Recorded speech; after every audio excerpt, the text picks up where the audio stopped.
Ви слухаєте спільний проєкт Радіо Крим Реалії та Першого каналу Українського радіо. Крим Реалії. 20 хвилин про головні події на півострові. Вітаю, з вами Олена Римовська і Крим Реалії. У цьому випуску ви дізнаєтесь про таке. Що стоїть за візитами іноземців в окупований Крим? Мне кажется, это такой театр для неосвещенных. Та звідки у Криму фанати СРСР? Удивительно было бы, если бы подобные заявления не появлялись. В окупований Крим прибула група громадян Німеччини, яких місцеві проросійські ЗМІ назвали делегацією. Член підконтрольного Росії парламенту Криму Юрій Гемпель, який очолює так званий комітет із народної дипломатії, сказав телеканалу «Вісті Крим», що іноземці мали змогу побачити окупований Крим на власні очі. Основная цель – это, конечно же, сформировать положительный имидж Республики Крым, Российской Федерации там в Европе. Потому что средства массовой информации в Европе систематически подают грязную картинку о тех событиях, которые происходили и происходят у нас в Крыму. Гемпель розповів, що частина групи – російські німці, тобто колишні громадяни СРСР та Росії, які виїхали до Німеччини наприкінці 80-х, у 90-х роках. А телеканал «Мілет» у своєму сюжеті назвав гостей учасниками турніру хокеїстів-любителів. Єдиного члена так званої делегації, який спілкувався з пресою у Криму, Віктора Тріпеля, представляли саме як капітана хокейної команди любителів із Німеччини. Раніше Український центр журналістських досліджень з'ясував, що подібні поїздки іноземців до окупованого Криму Росія фінансує з бюджету. Журналіст центру Євген Лишан сказав у коментарі Крим Реалії, що нинішній візит німців виглядає доволі типово для російських реалій Криму. Возят их всех по одним и тем же местам, говорят об одном и том же, и цель, как совершенно верно заметил тот товарищ, которого вы цитировали, просто, так сказать, улучшение имиджа. Святителей, имена этих людей они не хотят. Одного засветили, он, да, потому что нельзя же полностью анонимно быть. В целом, что касается пула, то пул этот объединен вокруг организации Freunde der Krim, друзья Крыма. В основном это либо восточные немцы, которые ностальгируют по временам Германской Демократической Республики, или советские мигранты. У самому комітеті так званої народної дипломатії підконтрольного Росії парламенту Криму подробиці візиту німців на півострів Крим Реалії не розповіли. Директор Українського інституту світової політики Євген Магда вважає, що одна з цілей Росії в організації таких візитів у Крим полягає у спробі впливати на настрої всередині країн ЄС. Проросійські сили в різних країнах, в тому числі в Німеччині, і це не лише Дерлінки, але й альтернатива для Німеччини, вони подібні випадки накопичують для себе і потім згодом можуть їх використовувати, тим більше це буде парламентська кампанія, вибори до Бундестагу восени цього року. Ну, я не думаю, що буде хоча б навіть у однієї з політичних партій в програмі теза про визнання Криму російським, тут у мене жодних сумнівів немає, що не буде. Але от про те, що будуть це використовувати, і це буде звучати в публічній риториці, спираючись на тих людей, які безпосередньо побували в Криму. Тобто, я б сказав, що це елемент психологічного тиску, а не досягнення якихось цілей. Старший експерт Українського інституту майбутнього Андреас Умланд сумнівається, що такі зусилля можуть мати результат.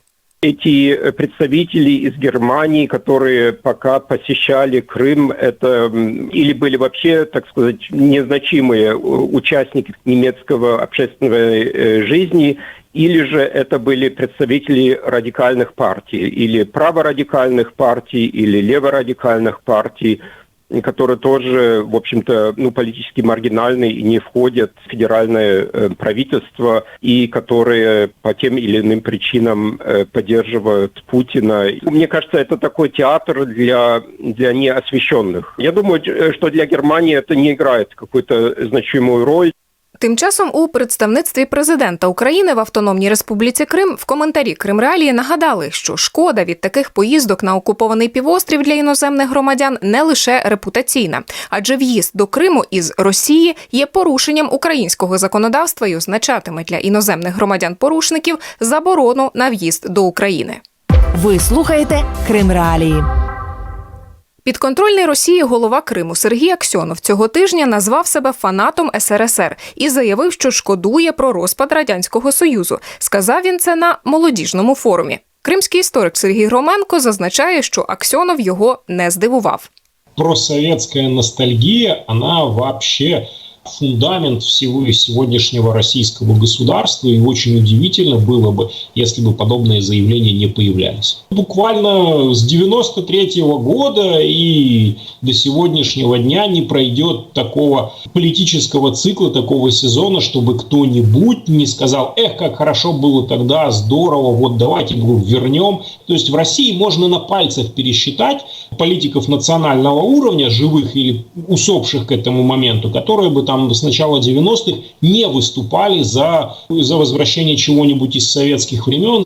За словами історика, політичні гасла такого штибу спиралися на успіхи СРСР у зовнішній політиці та частково соціальні гарантії тих часів. Однак, як наголошує Сергій Громенко, Радянський Союз був передусім тоталітарною державою, де масово порушувалися права людини. Стосувалося це і Криму. Історик нагадує про депортацію кримськотатарського народу в 1944 році та радянську пропаганду, яка позиціонувала цілий народ як зрадників-колабораціоністів.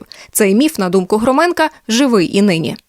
Я бы сказал, что несмотря на некоторые попытки отменить советскую пропаганду, например, указ Путина о реабилитации, присвоение запоздалое героев России подпольщикам крымско-татарским, весь тот советский нарратив о том, что вот был такой народ-предатель, из-за которого мы и Крым потеряли, и Севастополь оставили, и вообще правильно Сталин сделал, что их выселил, этот же нарратив никуда не делся. И сейчас в подроссийском Крыму как бы нельзя называть крымских татар предателями прямо, но с другой стороны, почему-то крымским татарам не разрешают теперь больше на общереспубликанском таком полуостровном уровне отмечать память жертв депортации 18 мая. Что может быть надежнее свидетельствовать о том, что никуда советский нарратив из России не делся? У 2020 році російський Левада-центр оприлюднив результати опитування, згідно з яким 3/4 опитаних росіян назвали радянський період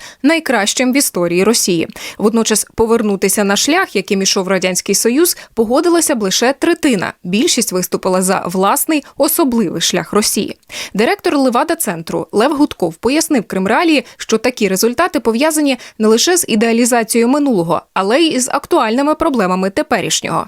В моменты благополучия эта цифра снижается, и она снижается у разных групп населения. Если посмотреть, какие группы, собственно, ностальгируют, то это главным образом пожилые люди, менее образованные, бедные и чувствующие себя лишними, ущемленными вот в этой жизни. Идеализированным представлением о том, что в советские времена был порядок, была гарантированная работа, бесплатная медицина, образование и так далее. То, чего лишены сегодня. Но никто не помнит ни о бедности, о вечно хроническом дефиците, отсутствии лекарств, отсутствии товаров, зависимости от власти, страхе.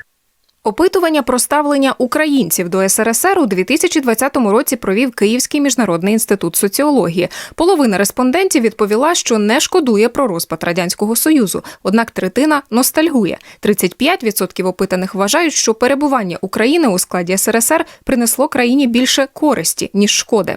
Колишній дисидент, український публіцист Мирослав Маринович, зізнається, що такий процент симпатиків СРСР в Україні його засмучує.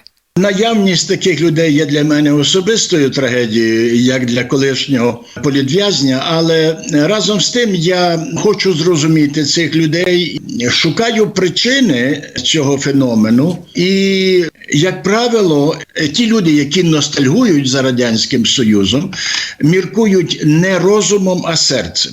Вони в юності сприйняли цю систему, цю країну серцем, і тепер це для них акт віри у те, що ця держава була доброю, а не акт розумового аналізу, який баланс доброго і який баланс злочинів. Про злочини ці люди забувають, вони їх не торкнулися. З актом віри ви не зможете боротися логікою. Вони мусять побачити якісь інші реалії. На думку Мирослава Мариновича, найкращий спосіб перемогти ностальгію за СРСР в головах громадян – побудувати успішну демократію, переваги якої будуть беззаперечними навіть для симпатиків радянської епохи.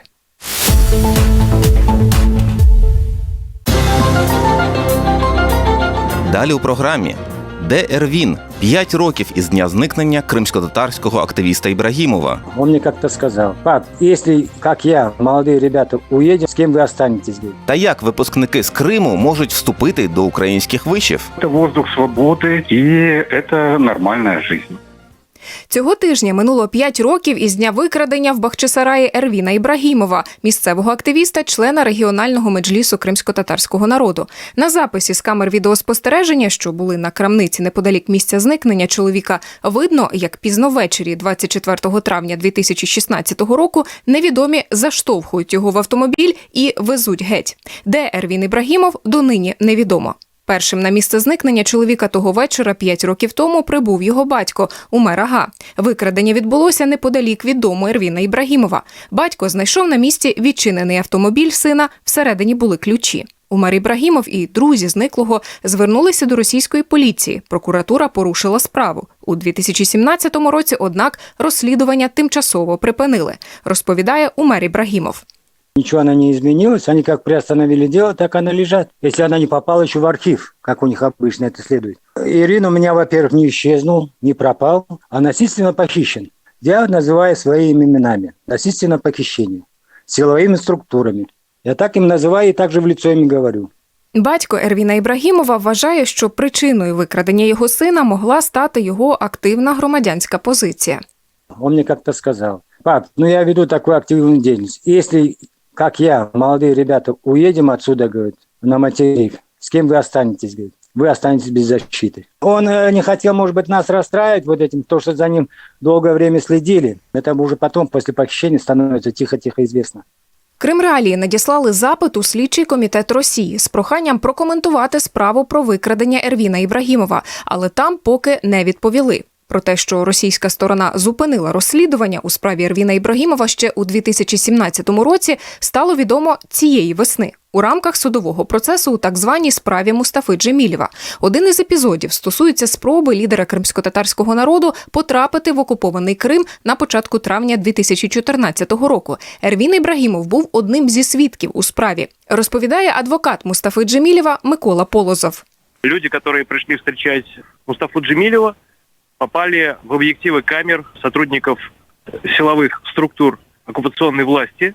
Была сформирована некая база данных изображений, и в последующем разыскивали людей, которые могли быть 3 мая и могли сообщить следствию что-либо интересующее. И в число таких людей попал Эрвин Ибрагимов, который действительно там был 3 мая, и впоследствии он был допрошен. Его показания имелись в деле, вследствие чего следователь посчитал, что он свидетель. Когда дело поступило в суд и стало известно о том, что Эрвина Ибрагимова вызывают, суд направил запросы в Следственный комитет, где через какое-то время пришел ответ о том, что дело приостановлено, а самого Эрвина Ибрагимова нет. И это позволило обвинителю на процессе Мустафы Джемилєва огласить показания Эрвина Ибрагимова, которые он давал в ходе предварительного расследования. Викрадення Ервіна Ібрагімова розслідує українська прокуратура. Умер Ібрагімов, однак, вважає, що справа не просувається. У прокуратурі Автономної Республіки Крим у коментарі Кримреалії підтвердили, що підозрюваних поки немає, але запевнили, що роблять для розслідування усе можливе. Раніше представництво президента України в Автономній Республіці Крим оприлюднило список із 15 осіб, що стали жертвами насильницького зникнення після початку окупації півострова Росією, і чиє місце знаходження досі невідоме. Координатор громадської організації «Кримсос» Денис Савченко вважає, що Україні слід подбати про підтримку сімей, члени яких стали жертвами насильницького зникнення на тимчасово окупованих територіях. Наша организация и партнерские организации лоббируют принятие закона Украины о статусе без вести исчезнувших, который бы как раз в том числе регулировал вопрос предоставления соответствующего статуса жертвам насильственных исчезновений, в том числе и Эрвину Ибрагимову. В первую очередь мы говорим о том, что Украина со своей стороны как государство показала бы, что действительно эти люди, эти 15 человек, они являются жертвами очень грубых нарушений прав человека. И если говорить о например, родственниках и близких таких жертв, то они бы могли рассчитывать в том числе на денежную помощь со стороны украинского государства, как минимум на покрытие расходов адвокатов, что очень важно, потому что это отдельная тема. Необходимость очень активной работы с оккупационными, так называемыми правоохранительными органами для того, чтобы пробовать сдвинуть с мертвой точки эти дела. Із 2016 року щомісяця біля стін посольства Росії в Києві активісти Кримсос проводять акцію під назвою «Де Ервін?». Мета – нагадати як про Ервіна Ібрагімова, так і про ще 14 кримчан, жертв насильницького зникнення, про яких досі нічого не відомо. Докладніше про ці та інші події ви можете прочитати на сайті Крим Реалії. 7 червня в Україні стартує робота освітніх центрів «Крим-Україна». Вони є основою для вступу у виші випускників із тимчасово окупованого Криму. Раніше такі абітурієнти могли обрати один із двох варіантів вступу до вишу. Спрощений полягав у тому, що, не маючи українського атестату про середню освіту, вони могли вступати в обмежений перелік вишів, склавши 3 іспити – українську мову, історію України та профільний екзамен залежно від обраної спеціальності. Або ж кримчани-старшокласники могли дистанційно отримати український атестат і скласти зовнішнє незалежне оцінювання. Результати ЗНО дозволяли їм обрати будь-який український виш. У 2020 році Верховна Рада України ухвалила закон, який дозволив дітям із тимчасово окупованих територій вступати без ЗНО до будь-якого вишу. Що це означає на практиці, Крим Реалії пояснила начальниця Головного управління вищої освіти Міністерства освіти і науки Світлана Критович.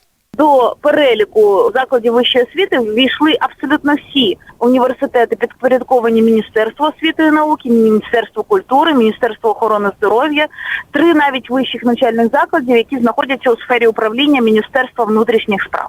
Тобто такий спектр закладів вищої освіти, до яких можуть вступати діти, в тому числі з окупованого Криму, розширився. Тобто на базі всіх цих вишів тепер створюються освітні центри, які раніше працювали лише при низці навчальних закладів. Вступити можна без ЗНО, але склавши 3 іспити. Те, чи це буде безкоштовно, чи за контрактом, залежить від квоти того чи іншого вишу. Але Світлана Критович називає квоти достатніми з огляду на кількість охочих з тимчасово окупованих територій. Минулого року таких було 1500. Такі дані навели в Міністерстві реінтеграції тимчасово окупованих територій, зокрема 321 вступник із Криму. 17 студентів-кримчан за підсумками минулорічної кампанії вступили до Київського національного університету імені Тараса Шевченка. Представник університету Андрій Петренко розповів Крим Реалії, що минулого року найбільшим викликом для таких абітурієнтів була логістика.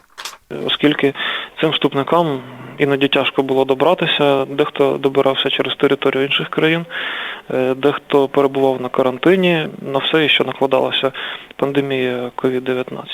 Для того, щоб покращити вступ таких студентів, університет розробив електронну систему центрів Крим-Україна та Донбас-Україна, яка зараз доступна на сайті приймальної комісії університету.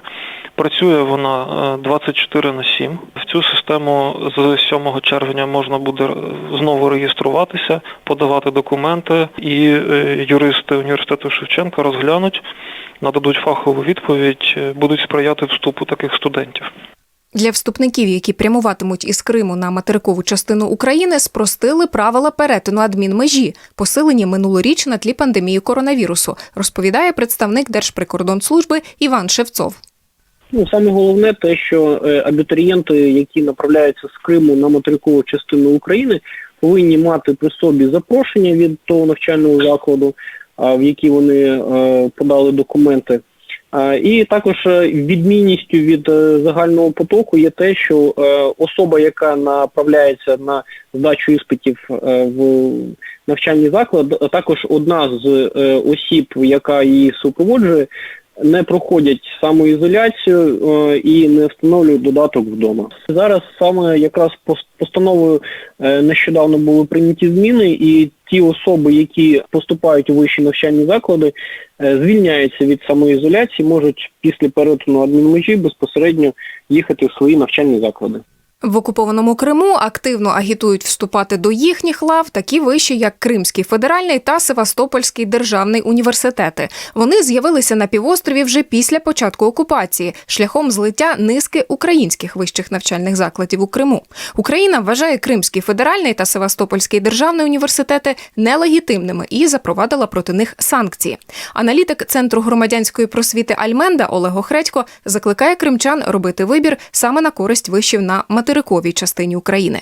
Украинские вузы – это окно в Европу. Во-вторых, на сегодняшний день Украина предоставляет лучшие вузы. Некоторые вузы Украины входят в лучшие вузы мира. И к нам приезжают учиться со всего мира. Это тоже, как говорится, плюс.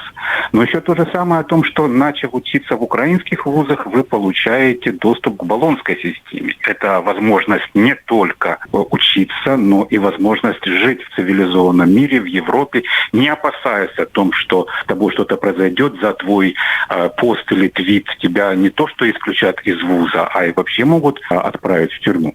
Поэтому это воздух свободы, это очень хорошее знание и это нормальная жизнь. Водночас, на думку Охредька, сезонних інформаційних кампаній на підтримку вступу кримчан до українських вишів, наприклад, на адмінмежі чи в інтернеті, недостатньо. Цим треба займатися впродовж усього року.